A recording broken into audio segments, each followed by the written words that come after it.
माँ काली के जन्म की कथा। सभी देवी देवताओं के जन्म की कई कहानियाँ प्रचलित हैं और बिल्कुल इसी तरह माँ काली के जन्म से जुड़ी कई कथाएं सुनाई जाती हैं। इन सभी कथाओं में एक कहानी है जो सबसे ज़्यादा प्रचलित है। बात उन दोनों की है जब एक शक्तिशाली राक्षस दारुण का अत्याचार तीनों लोकों में बढ़ गया था।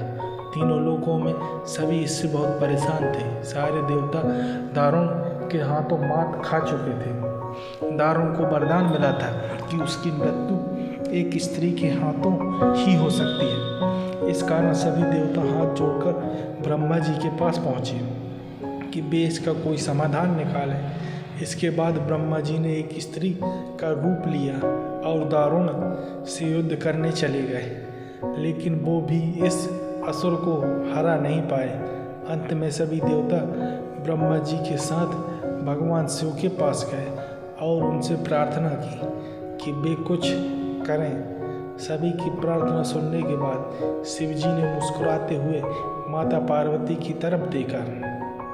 उनका इशारा समझते हुए माता पार्वती ने अपनी शक्ति का एक अंश निकाला।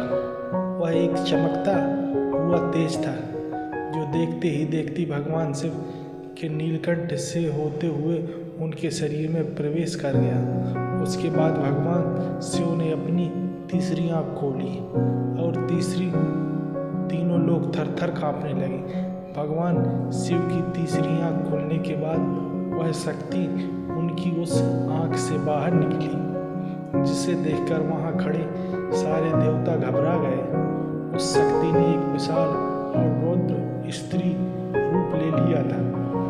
उनका रंग रात सा काला, गहरा और जुबान खून जैसी लाल थी। चेहरे पर आग सा तेज था और माथे पर तीसरी आँख थी।